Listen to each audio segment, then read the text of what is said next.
So hello everyone, how are you all. Welcome back to my channel. तो आज के इस वीडियो में हम डिस्कस करने वाले हैं एचटेट से रिगार्डिंग बहुत सारे बच्चों के जो क्वेश्चन लास्ट वीडियो पर आए हैं वो ये है। पहला क्वेश्चन कि मैम हमने जो हमारा मोबाइल नंबर एप्लीकेशन फॉर्म में दिया था वो बंद हो चुका है या उस पर हमें एसएमएस रिसीव नहीं होता, तो हमें कैसे पता चलेगा अगर हमें बायोमेट्रिक वेरिफिकेशन के लिए बुलाया गया है या नहीं बुलाया गया है। सेकंड क्वेश्चन जो बहुत ही ज़्यादा बच्चों का आ रहा है वो ये है कि मैम हम अभी आउट ऑफ स्टेट हैं या फिर अभी हम 10-12 दिन के अंदर बायोमेट्रिक वेरिफिकेशन के लिए नहीं जा सकते। तो अगर हम बायोमेट्रिक वेरिफिकेशन नहीं करवाते हैं तो उसका हमारे रिज़ल्ट पर क्या इम्पैक्ट पड़ेगा।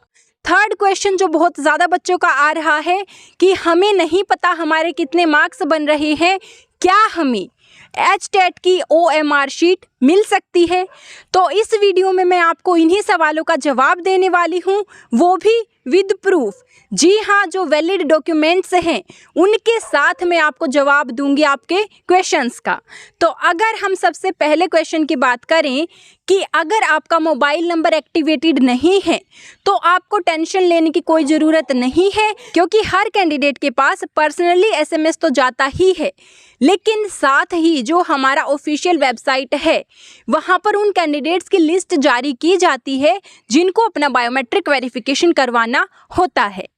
उस लिस्ट में आपका नाम, रोल नंबर और जिस लेवल के लिए आपने क्वालिफाई किया है वो सारी चीज़ें अच्छे से मेंशन्ड होती हैं, तो आप इसको लेकर टेंशन ना लें। अगर हम बात करें सेकंड क्वेश्चन की, तो बहुत सारे बच्चों का कहना है कि वो ऑलरेडी वर्किंग है, जॉब कर रहे हैं जो कि हरियाणा से बाहर है, तो अगर वो गिवन डेट्स पर बायोमेट्रिक वेरिफिकेशन के लिए ना आ पाएँ तो क्या उनका रिजल्ट जारी होगा या नहीं होगा। तो इसके लिए मैं आपके साथ 2023 का नोटिस शेयर करना चाहूँगी जिसमें कि साफ साफ लिखा गया है अगर आप गिवन डेट्स पर अपना बायोमेट्रिक वेरिफिकेशन नहीं करवाते हैं तो आपका रिजल्ट जारी नहीं किया जाएगा। अगर आप एक ऐसे कैंडिडेट हैं जिसने एचटेट क्वालिफाई किया है और अपना बायोमेट्रिक वेरिफिकेशन नहीं करवाया तो आपका रिज़ल्ट बिल्कुल भी नहीं दिया जाएगा। आपको अगर रिज़ल्ट चाहिए है, अगर आपको एचटेट का सर्टिफिकेट चाहिए है तो आपको बायोमेट्रिक वेरिफिकेशन मैंडेटरी है, आपको करवाना ही पड़ेगा। अब बात आती है अगर आप गिवन डेट्स पर ना करवा पाएँ तो क्या आप उसके बाद दोबारा से बायोमेट्रिक वेरिफिकेशन करवा सकते हैं या नहीं।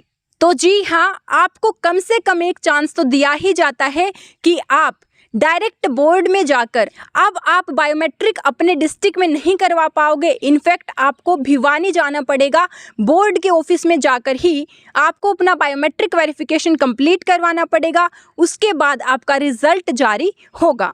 लेकिन अगर आप सोचते हो कि इसके बीच में आपको 1-1.5 महीने का टाइम मिलेगा तो ऐसा बिल्कुल भी नहीं है।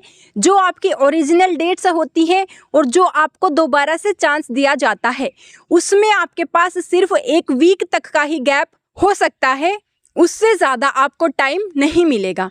तो मेरी एडवाइस आपको यही है कि जब आपके पास SMS रिसीव होता है जो ओरिजिनल डेट्स हैं उन्हीं पर आप कोशिश कीजिए, अगर आप एडजस्ट कर सकते हैं, अगर आप बायोमेट्रिक वेरिफिकेशन करवा सकते हैं, क्योंकि हो सकता है जब दोबारा से चांस दिया जाए आप तब भी बायोमेट्रिक वेरिफिकेशन ना करवा पाए। तो ऐसा नहीं है आपको महीनों का टाइम मिलने वाला है, जी नहीं। अगर आप एचटेट का सर्टिफिकेट लेना चाहते हो तो आपको बायोमेट्रिक वेरिफिकेशन करवाना ही पड़ेगा। अगर हम तीसरे सवाल की बात करें तो जो बच्चे चाहते हैं OMR शीट उन्हें मिले, तो भाई एचटेट में रिज़ल्ट से पहले किसी को भी OMR शीट नहीं दिया जाता है, लेकिन रिज़ल्ट डिक्लेयर होने के 3-4 दिन बाद आप बोर्ड की वेबसाइट से 100 रुपीज़ फ़ीस पे करके अपनी OMR शीट डाउनलोड कर सकते हैं। आई होप आपके सारे क्वेश्चंस का जवाब आपको मिल चुका है, लेकिन अगर अभी आपके मन में कोई सवाल है उसको आप कमेंट सेक्शन में पूछ सकते हैं, उसके लिए भी मैं ज़रूर एक सेपरेट वीडियो बनाऊंगी। I wish you all the best, keep studying, stay happy, stay motivated. Thank you for watching the video, like, share and subscribe to my channel. Thank you so much, bye bye.